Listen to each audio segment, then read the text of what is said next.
The year is 1718, the North Atlantic. For 2 weeks, this ship has been less a fortress and more an icy prison. Everything is soaked: clothing, wood, gunpowder. The fire went out 3 days ago. And this isn't just an inconvenience, it's a death sentence. To start a fire when the elements themselves are against you seems impossible. But the answer lies not in a survival kit, but in a weapon designed for killing. And this method is as ingenious as it is dangerous. This is a death sentence delivered by hypothermia. A drop in body temperature of just 2 degrees Celsius causes confusion. 5 degrees is almost certain death. They had hours, not days. Fire wasn't a luxury. It was a machine for survival. Warmth, to keep from freezing to death. Hot food, to provide calories and preserve sanity. Clean water, by melting ice and killing germs. Hot tar, to seal leaks in the hull. Fire wasn't the ship's engine, it was its immune system. It killed microbes in the water, digested food, and healed wounds in the hull. And now, that system was shut down, leaving the ship defenseless against the infection of the elements. But the main enemy wasn't the storm outside, but the dampness within. Salt water had soaked every splinter, turning the wood into a wet sponge. The gunpowder in the barrels had become a useless, damp sludge.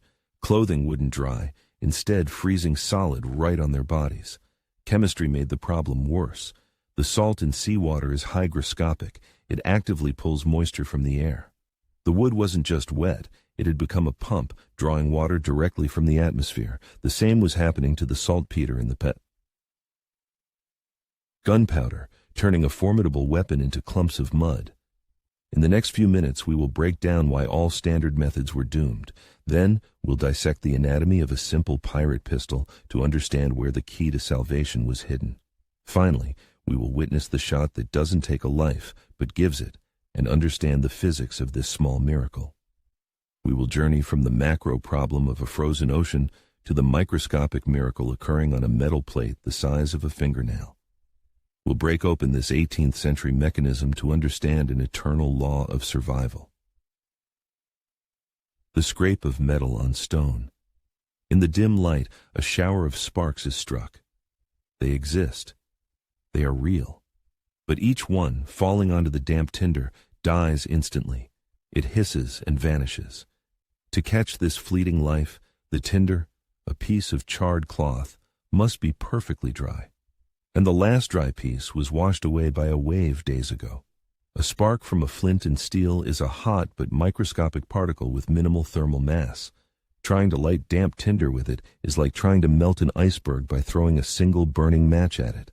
All the energy is instantly consumed by evaporating a drop of water, and the spark dies. But they had tons of gunpowder. One of the sailors scoops some from a barrel and finds only damp, clumped paste. Even if they had found dry powder, igniting a handful would have been suicide. It would flash, not burn. They needed a smoldering ember, not an explosion. Using a handful of gunpowder to start a fire is like using a rocket engine to light a cigarette. You'll get a flash, but it won't produce a stable flame. It will just singe your eyebrows and possibly blow everything up. They needed controlled smoldering, not deflagration. Now freeze for a second. You are on this ship. You only have what's in your pockets right now. A phone, keys, a wallet. What would you use? Most of us wouldn't even consider what the old boatswain did. This is a trap our minds fall into, one that psychologists call functional fixedness. We see a pistol and think, weapon. The boatswain saw a controllable, high-temperature spark generator. The captain lowers his hands. Utter hopelessness. The crew looks at each other in silence, understanding this is the end. And just at that moment, when all hope is lost, the old boatswain steps out from the shadows. He silently draws his pistol. Everyone looks at him as if he's gone mad. And it was no accident that it was the boatswain, not the captain, who makes decisions, nor the gunner, a master of explosives, but the boatswain, a man whose job was to know every screw, every rope, and every mechanism on this ship. He thought not in orders, but in mechanics. He didn't look at the pistol like a soldier. He looked at it like a watchmaker. He mentally disassembled it into its parts. Here's the spring, here's the lever, here's the striking surface. To us, it's a weapon. To him, in that moment, It was a set of tools, a piece of hard steel, a flint stone, and most importantly, a tiny moisture-protected platform. He wasn't going to fire a shot. He was going to hack the device's basic function. Here's how the mechanism works. The hammer, with a sharp piece of flint clamped in its jaws. Opposite it, a steel plate called the frizzen. Below it, a small depression, the priming pan. When the trigger is pulled, the flint strikes the steel with immense force. And here is the key detail many miss. The sparks are not pieces of flint. The flint, being harder than steel, literally shaves off microscopic slivers of metal from the frizzen. The immense friction heats them red hot, and they burn up in the air's oxygen. This isn't the magic of the stone, it's the combustion of steel. But the main secret is in the design. The steel plate that the flint strikes is also the cover for the priming pan. This part, the frizzen, was a brilliant piece of engineering. It created a small, almost hermetic space. This turned the priming pan into a protected microclimate, a tiny lifeboat in the middle of a raging flood. This was their only chance. The boatswain doesn't load the barrel. He pulls a tiny, almost dry piece of charred cloth from his coat. It's his personal save tinder, a black, fragile material that doesn't burn but smolders, greedily catching the faintest spark. He slowly and meticulously wipes the priming pan dry. His movements are measured and calm. The boatswain isn't preparing for a shot, but for a surgical operation to transplant fire. And here is the main trick. He doesn't pour gunpowder. He places that tiny, precious piece of tinder on the metal pan. He transforms the priming pan from an igniter into a nest for a future ember. It's like using a car's starter not to turn over the engine, but to light a cigarette directly from its spark. He bypassed the system's primary loud function to harness its original energy source. This was a hack of 18th century technology. The boatswain cocks the hammer. A loud, dry click echoes in the silence. This sound, which usually foretells death, has now become the only sound of hope. Their entire lives, their entire universe, has been reduced to this click and what follows. Faces are frozen around him, a mixture of despair and a final, irrational faith. He pulls the trigger. The flint bites into the steel. A shower of glowing orange sparks flies down directly onto the black, lifeless wad of cloth. A second of silence, and then a tiny red dot appears on the cloth. It doesn't go out. It slowly spreads. These sparks burn at over 800 degrees Celsius. For wet wood, this is nothing. But for the charred cloth waiting for its moment, it is everything. The dot that appeared is a newborn star in their frozen universe, fragile but alive. They have an ember. It's a victory. With 2 fingers, as if carrying the most precious jewel, the boatswain transfers the smoldering piece to a prepared nest. This isn't just wood shavings. It's tarred oakum, scraped from the cracks between the planks, the driest, most flammable thing left on the ship. He blows gently, carefully. Once, twice, and a small, trembling tongue of flame flickers to life from the center of the nest. A sound sweeps across the deck. Not a shout, but a sigh. A collective sigh of relief. This isn't just a fire. It's the soul returning to the ship's dead body.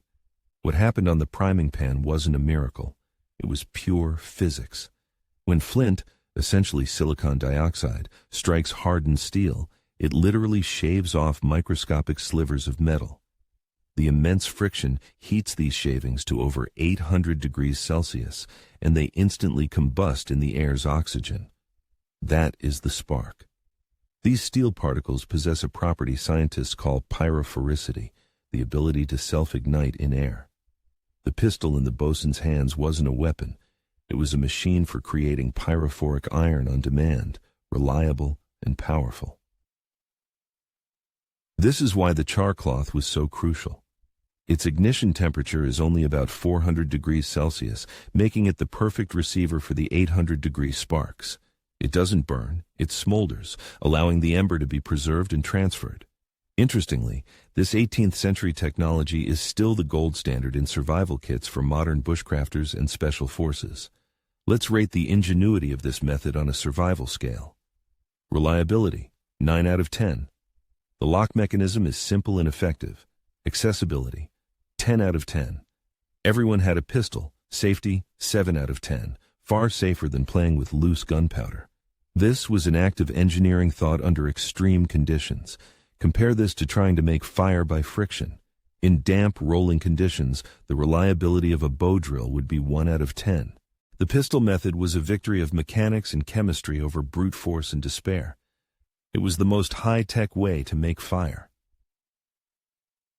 available to them. This trick was known to soldiers, hunters, and sailors of that era. It wasn't secret knowledge, but in a moment of despair, only the most level-headed could recall it. This knowledge wasn't part of a sailor's official firmware. It was more like a developer mode, a function known to few but capable of saving the system in a critical failure. Knowledge passed not by regulation, but around a campfire, from veteran to novice. But the pistol trick was a last resort plan, a kind of nuclear option. A survival arsenal should always have other tools. Let's look inside their bag of tricks. They had portable fire. A piece of tarred rope, a slow match, could smolder for hours. It was kept in sealed metal or horn tubes, protected from moisture. This device was called a tinderbox. The slow match itself, often treated with saltpeter for even smoldering, was essentially their power bank for fire. They would charge it from a fire when possible and discharge it when a fire was needed urgently. On rare sunny days, optics came into play. The lens from the captain's spyglass was a workable tool, but it required patience and a clear sky, a luxury the crew did not have in a storm. The idea of a lens made from ice, though popular in books, is nearly impossible in practice. Finding fresh ice at sea is difficult, and saltwater ice is opaque. It's more of a beautiful legend than a real pirate life hack. Now, let's look at this through the eyes of the ship's carpenter. To him, a pistol isn't a weapon, but a set of properties. Steel can be used as a striker, the butt as a hammer, the ramrod as a lever. Pirates survived because they didn't see an object, but the possibilities it offered. This approach is taught today in elite military survival schools like SARE. It's called improvisation with available materials. Pirates were unwitting grandmasters of this discipline. To them, the ship wasn't a vehicle. It was a giant, floating toolbox. More exotic methods also existed. For example, the reaction of potassium permanganate and glycerin causes spontaneous combustion. While this seems fantastic, the only person who might have had these substances was the ship's surgeon. Potassium permanganate was used as an antiseptic and glycerin as a base for tinctures, so a theoretical chance for a chemical fire existed, albeit an incredibly slim one. So what lesson can we take from this sinking ship into our own lives, where fire is made with the click of a lighter? It's not about the fire, it's about the mindset. Let's open the skull of this survival genius and turn his intuitive impulse into a clear algorithm. Here is the bosun's protocol, a 3-step process for solving unsolvable problems, whether it's a failed project or a personal crisis. First step, stop seeing an object for its name. Your smartphone isn't a phone. It's a flashlight, a piece of glass, a battery, a source of information. Mentally break down any tool into its basic functions. The bosun saw the pistol not as a killer, but as a generator of hot sparks. This isn't just a life hack. It's thinking on the level of Leonardo da Vinci. He looked at a bird and saw not a bird, but a system of levers, aerodynamic surfaces, and a living engine. This method of decomposition is the key to all innovation. Second step, find the real problem. Their problem wasn't no fire, but nothing to catch the spark. By narrowing the problem down to its absolute minimum, they found the solution. Create a protected microenvironment in the priming pan.